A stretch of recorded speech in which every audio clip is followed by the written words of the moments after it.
Te voy a invitar a que te pongas de pie y vamos a darle lectura a los versículos que vamos a estar viendo en esta noche. Los versículos que vamos a estar estudiando en esta noche son versículo 18 al versículo 21. Cuando ya lo tengas, vamos a darle lectura a la palabra de Dios. Primera de Pedro, capítulo 1, versículos 18 al 21. Dice la palabra del Señor: sabiendo que fuisteis rescatados de vuestra vana manera de vivir, la cual recibisteis de vuestros padres, no con cosas corruptibles como oro o plata, sino con la sangre preciosa de Cristo, como de un cordero sin mancha y sin contaminación, ya destinado desde antes de la fundación del mundo, pero manifestado en los postreros tiempos por amor de vosotros, y mediante el cual creéis en Dios, quien le resucitó de los muertos y le ha dado gloria, para que vuestra fe y esperanza sean en Dios. En estos versículos, hermanos, que acabamos de leer, son unos versículos bien interesantes de analizar, son versículos bien profundos. Vamos a tocar algunas definiciones teológicas que en algún otro momento vamos a estar abarcando con mayor profundidad, pero estos versículos que acabamos de leer son bien interesantes. Yo le puse a esta enseñanza el cordero sin mancha, haciendo referencia a Jesucristo y basándome en este versículo 19. Pero vamos a ver qué nos dice el versículo 18. Sabiendo que fuisteis rescatados de vuestra vana manera de vivir. Es bien interesante porque tú y yo sabemos que tú y yo tenemos una naturaleza caída a consecuencia del pecado que hay en nuestras vidas, a consecuencia de esa desobediencia que surgió en la vida de Eva y de Adán. Nos dice en Génesis que hubo una separación entre Dios y su creación. Entonces, a partir de ahí, generación tras generación nace con una naturaleza caída. Cuando el apóstol Pedro escribe esta carta, no sé si te acuerdas, pero en el principio de las enseñanzas analizábamos que el apóstol Pedro le hablaba a los judíos con mayor énfasis.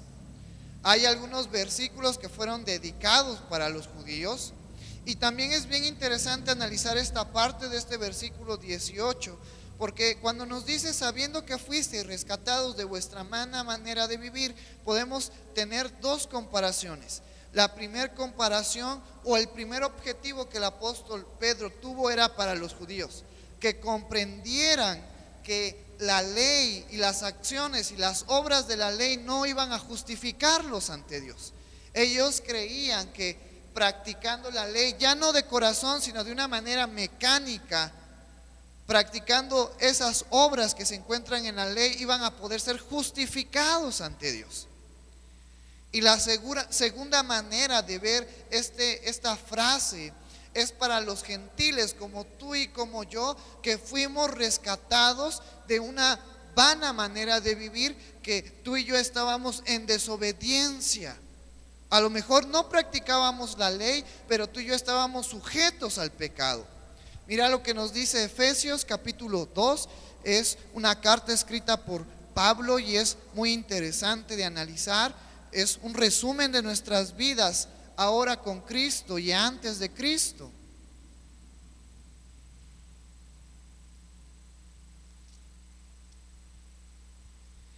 Efesios capítulo 2 nos dice: y Él os dio vida a vosotros cuando estabais muertos en vuestros delitos y pecados, alejados de Dios, de una vana manera de vivir. Versículo 2: en los cuales anduvisteis en otro tiempo, siguiendo la corriente de este mundo, conforme al príncipe de la potestad del aire, el espíritu que ahora opera en los hijos de desobediencia, entre los cuales también todos nosotros vivimos en otro tiempo, en los deseos de nuestra carne, haciendo la voluntad de la carne y de los pensamientos, y éramos por naturaleza hijos de ira, lo mismo que los demás.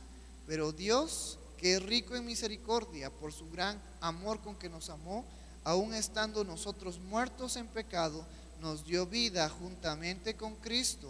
por gracia sois salvos. Fíjate qué interesante es comparar estos versículos, porque hace referencia a eso.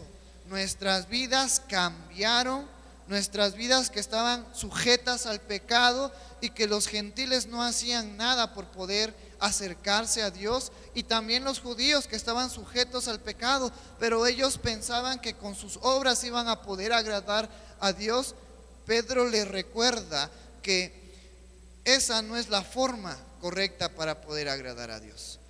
Pedro le recuerda a los hermanos la naturaleza en la cual estaban antes, así como el apóstol Pablo nos escribe en Efesios, y después nos dice esta segunda parte de este versículo 18: fuisteis rescatados de vuestra vana manera de vivir, la cual recibisteis de vuestros padres, porque de generación en generación el pecado pasó.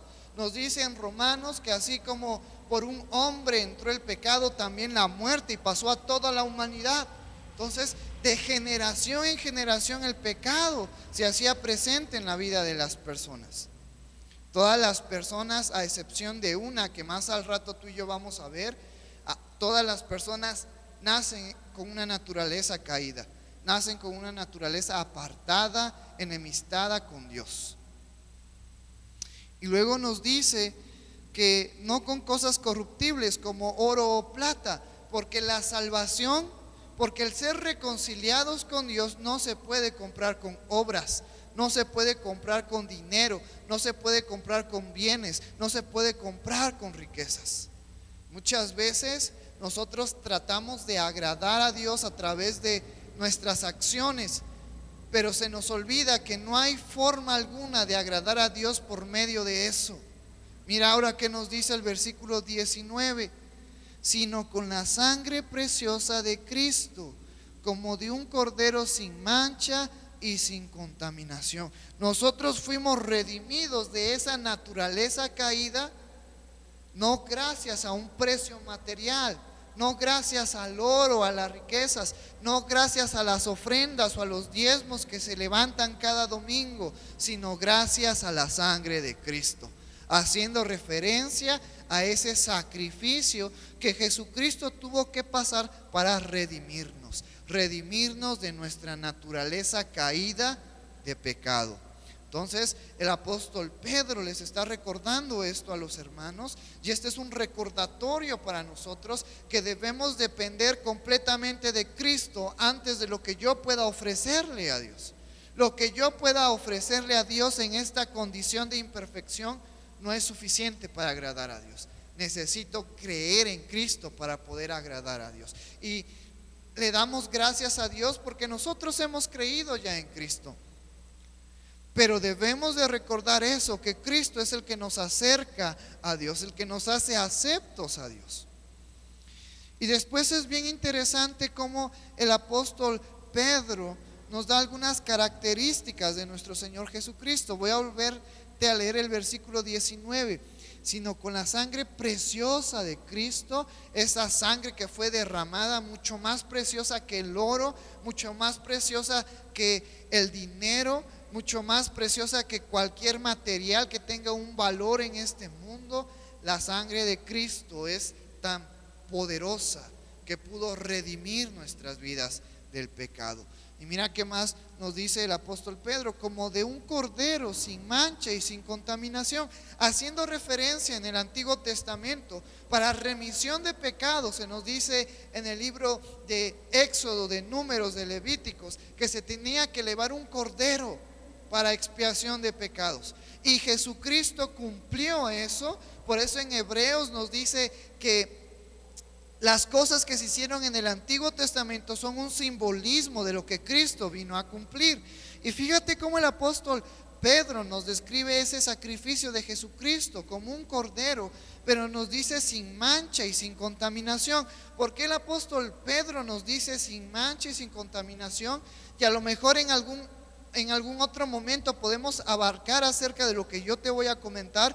Pero Jesucristo, a lo largo de sus 3 años de ministerio y a lo largo de esa vida que tuvo en la tierra, no cometió pecado. ¿Estamos de acuerdo en eso? Jesucristo no cometió pecado.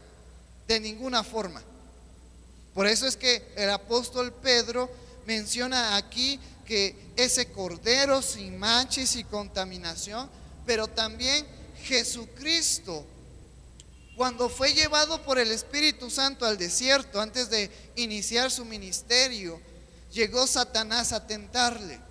Y debemos de comprender eso, que a lo mejor más adelante en otro servicio podemos hablar más de cerca acerca de esto. Pero cuando Satanás llegó a buscar tentar a Jesucristo, no había ninguna posibilidad, cero posibilidad de que Jesucristo hubiera sido tentado o de que Jesucristo hubiera cometido pecado. ¿Por qué? Porque a diferencia de nosotros que tenemos una naturaleza caída en el pecado, Jesucristo no tiene una naturaleza caída en pecado. Porque Jesucristo, cuando vino, y lo vemos en el Evangelio de Juan, Jesucristo vino como hombre, pero también siendo Dios, teniendo su divinidad. Jesucristo en ningún momento se despojó de su divinidad, se hizo hombre, pero también tenía esa divinidad. Y parte de los atributos de Dios es que Dios es santo. Y en Dios no puede haber ni posibilidad de poder pecar. Entonces, cuando Satanás va al desierto a tratar de tentar a Jesucristo, Satanás iba a perder con 100% de efectividad. Porque Jesucristo fue tentado en el sentido de que Satanás le dijo: mira, si te arrodillas yo te voy a dar todo esto que tú ves, o si brincas de seguro tu Padre Dios va a enviar ángeles. Pero Jesucristo no pecó, porque Él no tiene una naturaleza de pecado que tú y yo tenemos. Por eso el apóstol Pedro nos dice con estas dos características: ese cordero sin mancha y sin contaminación. Es bien importante analizar eso. Y después nos dice este versículo 20: ya destinado desde antes de la fundación del mundo, pero manifestado en los postreros tiempos por amor de vosotros. El plan de redimir a las gentes pecadoras como tú y como yo por parte de Dios no se hizo desde el momento que Adán y Eva pecaron. Incluso no se hizo en el momento de que Satanás se rebeló contra Dios. Se había hecho desde antes, porque aquí nos está describiendo de otro atributo de Dios, que es la omnisciencia. Dios lo sabe todo. Dios sabe todo lo que va a pasar en tu vida, en mi vida, en la iglesia, en el mundo. Hoy en día, si te gusta ver las noticias, el mundo está expectante por ver qué es lo que va a suceder entre Rusia y Ucrania.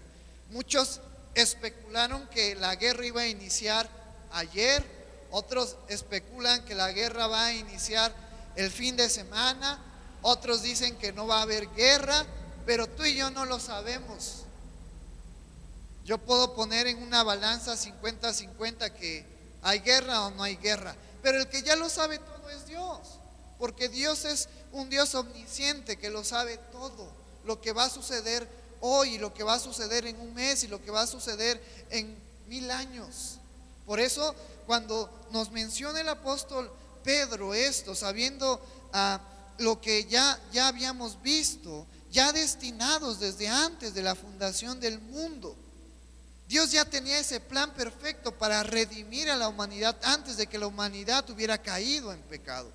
Y eso nos debe de motivar a que nuestra confianza, a que nuestra seguridad es completa en Dios, porque Dios sabe todo lo que va a pasar de nosotros. En alguna parte de las Escrituras nos dice que aún un pelo de nuestro cabello no se cae si no es por la voluntad de Dios.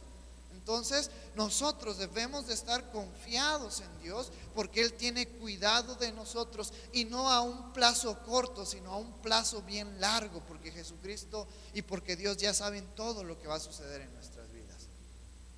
¿Qué debemos de hacer en estos momentos en la que la sociedad tiene miedo a contagiarse o tiene miedo a morir? Nuestra confianza debe de estar completamente en Dios, debe de estar plenamente en Jesucristo, porque ellos ya saben qué va a ser de nuestras vidas. Y luego nos dice esta segunda parte de este versículo 20: pero manifestado en los postreros tiempos por amor de vosotros. Sin embargo, ese plan que ya estaba destinado desde tiempos atrás fue revelado con la venida de Jesucristo. Cuando Jesucristo viene a la tierra y se encarna y se hace hombre, no fue un tiempo después ni un tiempo antes de lo correcto, sino fue en el tiempo indicado. Fue en el momento preciso, fue en el momento correcto, fue dentro del plan perfecto de Dios.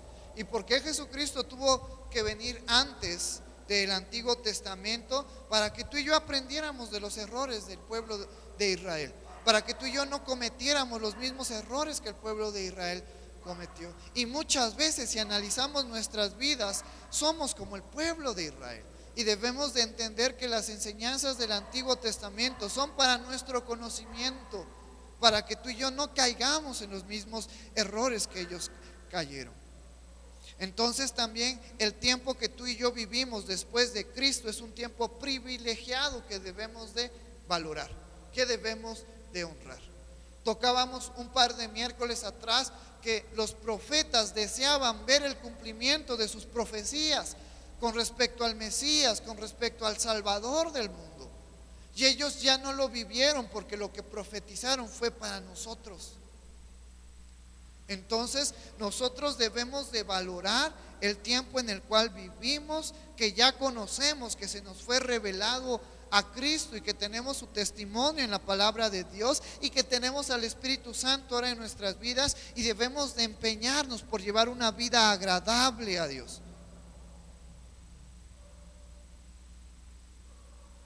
Me gusta cómo termina este versículo 20 diciendo: pero manifestado en los postreros tiempos por amor ¿a quiénes? A nosotros.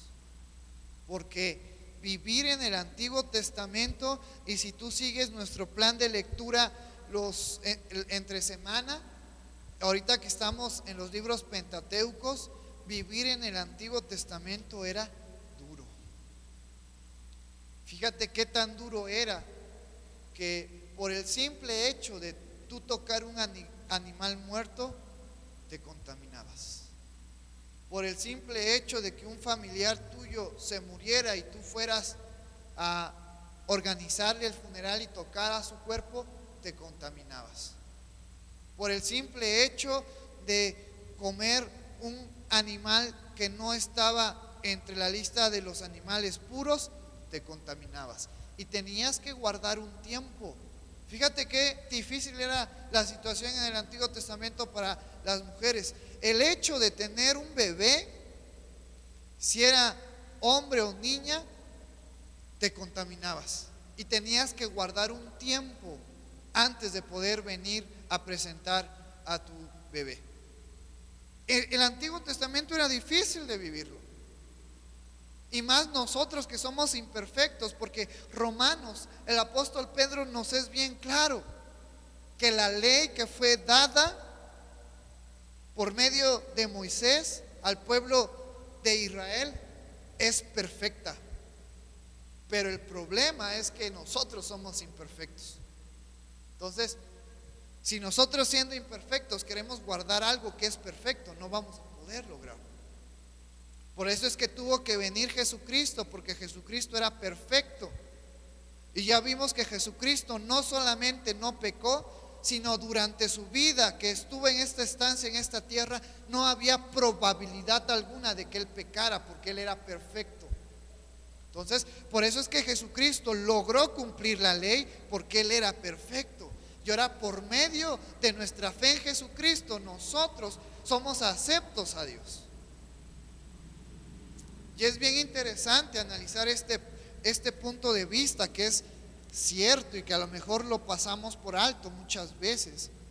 Pero por amor hacia nosotros, Dios envió en el tiempo correcto, en el tiempo preciso, a su Hijo Jesucristo, a morir por nuestras vidas y a rescatarnos de la mala manera de vivir, de esa sujeción al pecado que tú y yo teníamos, por medio de esa naturaleza caída que tiene toda la humanidad a consecuencia del pecado de Adán y Eva.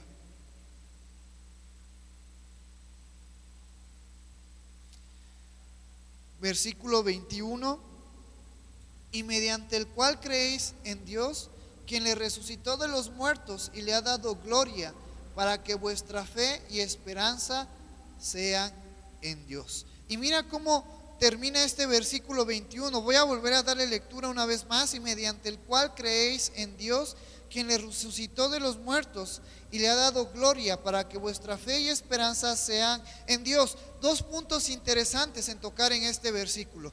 Primero, podemos ver la relación entre el Padre y Cristo. Creer en Dios es creer en Cristo. Buscar a Dios de todo corazón, porque allá en el mundo hay muchas personas, y tú y yo lo hemos vivido. Tú y yo queríamos conocer al verdadero Dios, y muchas personas quieren conocer al verdadero Dios y son guiadas a conocer a Cristo, porque conociendo a Cristo podemos conocer al Padre.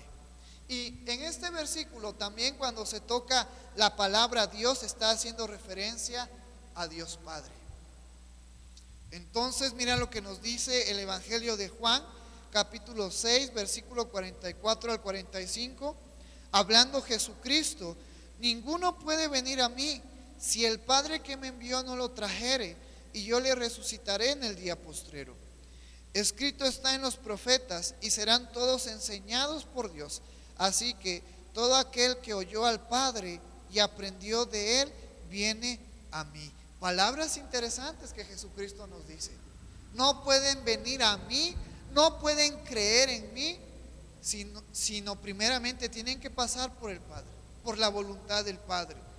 Por eso yo hace rato te mencionaba, las personas que realmente quieren conocer a Dios no son llevadas a conocer a María, no son llevadas a conocer a algún apóstol, son llevadas a conocer a Cristo, porque Cristo nos ha revelado al Padre, y Dios se revela a través de Cristo. Por eso es bien importante tener esto en cuenta, la armonía que hay en el trabajo de Dios Padre y de Dios Hijo, la armonía que hay del Padre y de Cristo. Pero no solamente esto, sino también de una manera indirecta podemos encontrar el trabajo de la Trinidad. Para aquellas personas que dicen: es que no encuentro en algún lugar de la palabra que se nos hable de la Trinidad, fíjate cómo en este versículo, de una manera indirecta, podemos encontrar el trabajo de la Trinidad. Cuando dice: quien le resucitó de los muertos.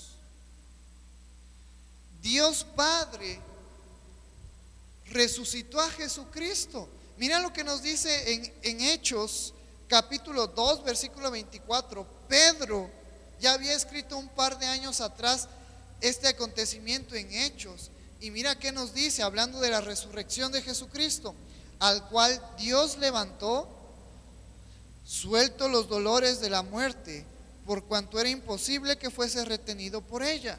Una vez más vamos a analizar este versículo: al cual Dios Padre levantó. ¿A quién levantó?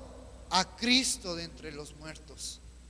Pero fíjate también que nos dice en Romanos capítulo 8 versículo 11: y si el Espíritu de aquel que levantó de los muertos a Jesús mora en vosotros, el que levantó de los muertos a Cristo Jesús vivificará también de vuestros cuerpos mortales por su Espíritu que mora en vosotros. Ahora vamos a analizar este versículo 11 en Romanos 8.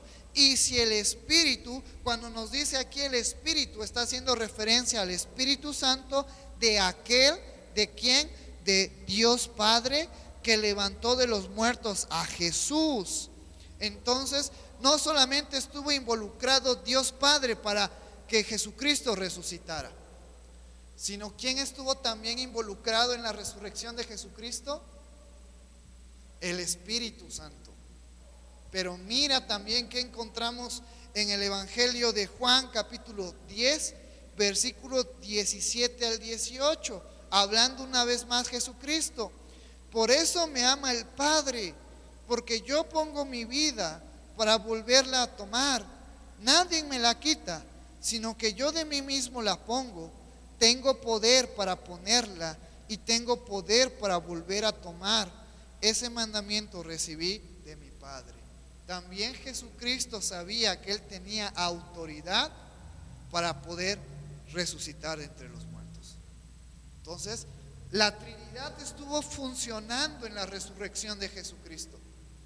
Dios Padre, Jesucristo con esa autoridad de entregar su vida y de volver a tomarla, y el Espíritu Santo que obró en la vida de Jesucristo.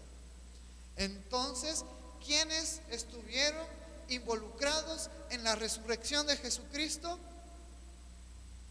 La Sagrada Trinidad.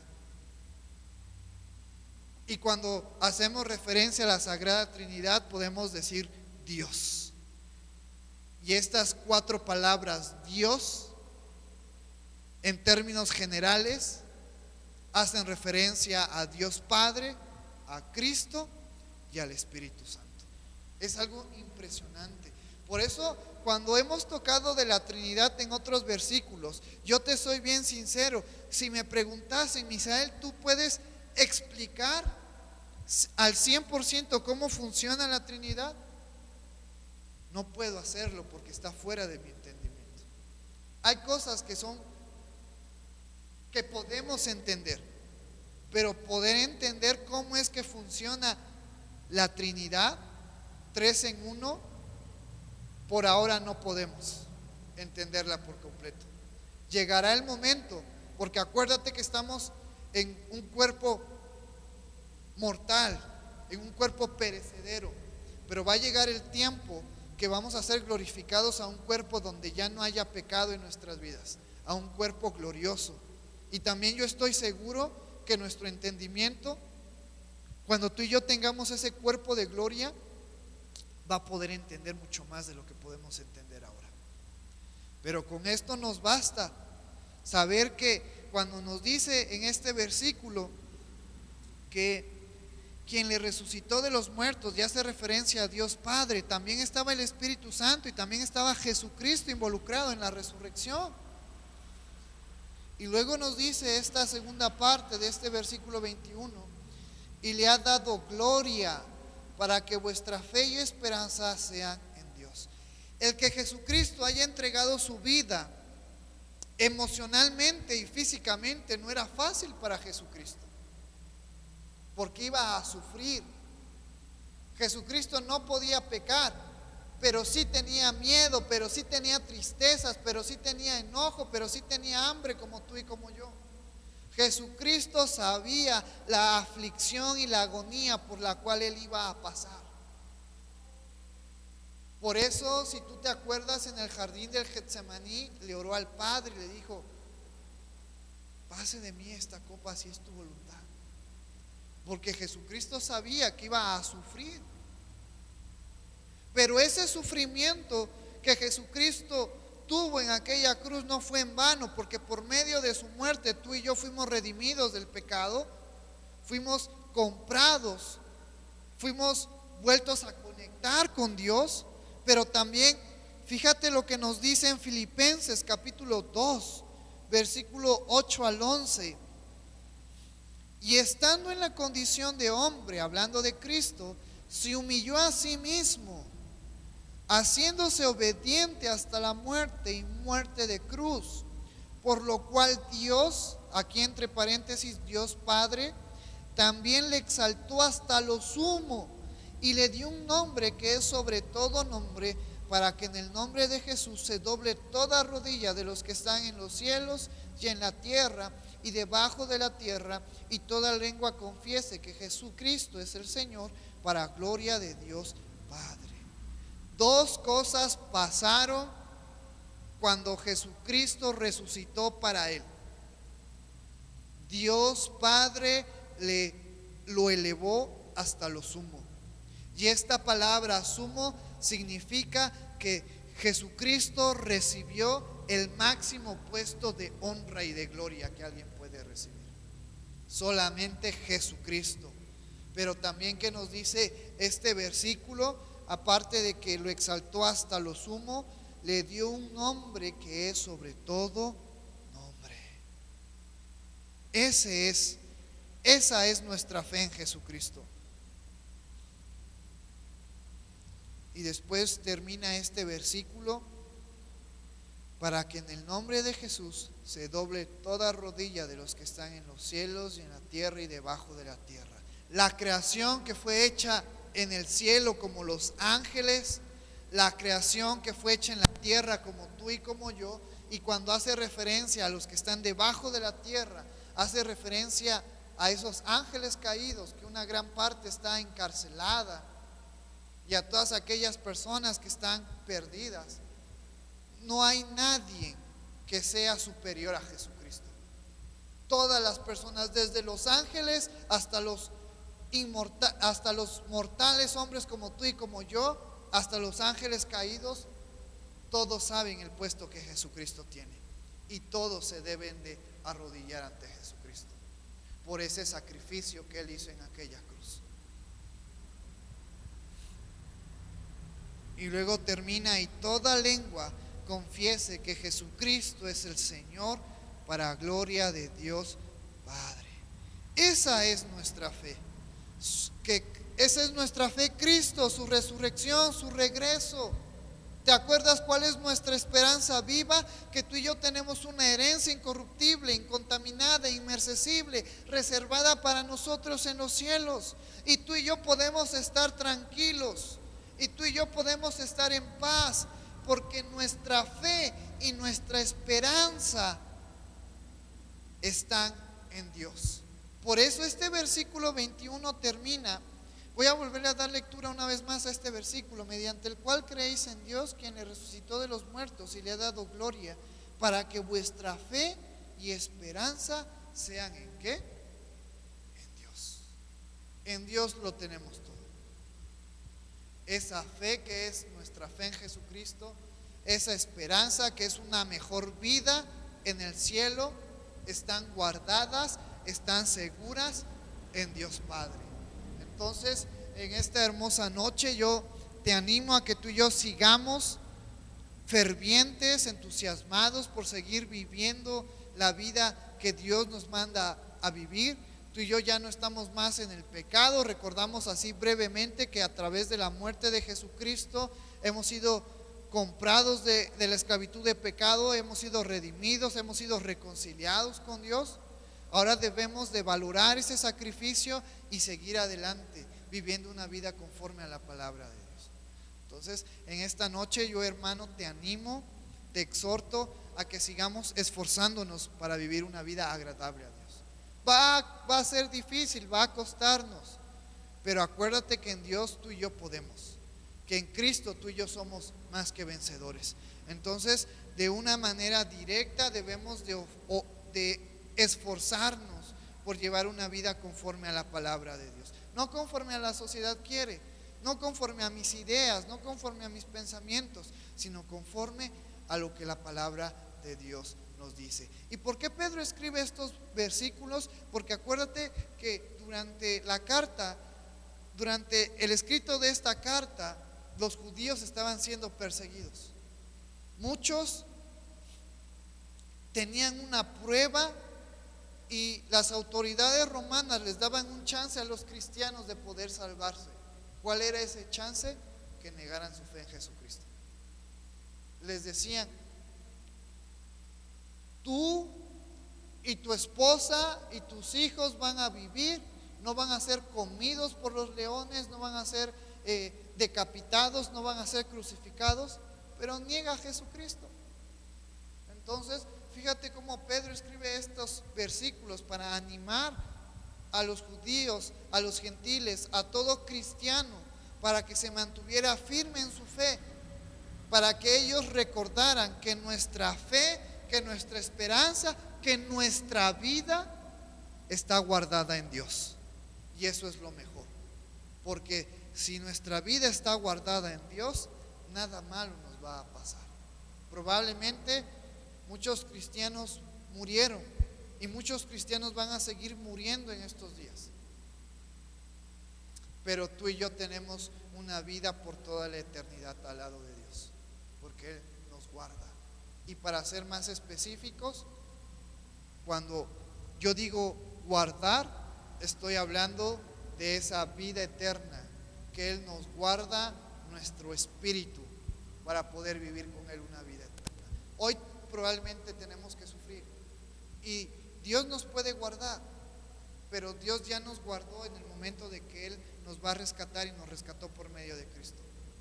Y por ahora tenemos que padecer por un poco de tiempo, pero cuando pasemos a la presencia de Dios, vamos a estar seguros de que vamos a tener una vida por toda la eternidad con Él. Te voy a invitar en esta noche a que inclines tu rostro y vamos a orar por la palabra que hemos visto en esta noche. Padre que estás en el cielo, santificado sea tu nombre, Señor. Gracias por tu amor, gracias por tu misericordia, gracias por tu bondad. Gracias, Padre, porque tú nos recuerdas el sacrificio de nuestro Señor Jesucristo. Pudimos aprender, Señor, acerca de los atributos que también tenía nuestro Señor Jesucristo. Gracias, Señor, porque por medio de Él nosotros fuimos salvos, Señor, y somos salvos. Gracias, Padre, porque nuestra fe y nuestra esperanza están guardadas en ti. Y aunque en esta vida tenemos que perecer, pero tú nos guardas por toda la eternidad, Señor. Entonces yo te pido que tú alientes, que tú des fuerza a nuestros hermanos que se encuentran hoy aquí, a los hermanos que se encuentran conectados, a los hermanos que se encuentran alrededor del mundo. Padre, danos ánimo y danos fuerza para poder seguir adelante en este camino, en esta vida que es complicada, que es difícil. Ayúdanos a dar ejemplo de nuestra fe en Jesucristo, Señor. Ayúdanos a cambiar aquellas cosas que no te agradan, nuestro carácter, nuestros pensamientos, porque hoy recordamos también que nuestra vida ya no está sujeta a nuestra naturaleza de desobediencia, sino ahora está sujeta en Cristo, Señor. Gracias porque tú eres bueno, gracias porque tú eres maravilloso, Padre. Recibe toda la gloria y toda la honra en el nombre maravilloso de tu Hijo Jesús, que es sobre todo nombre.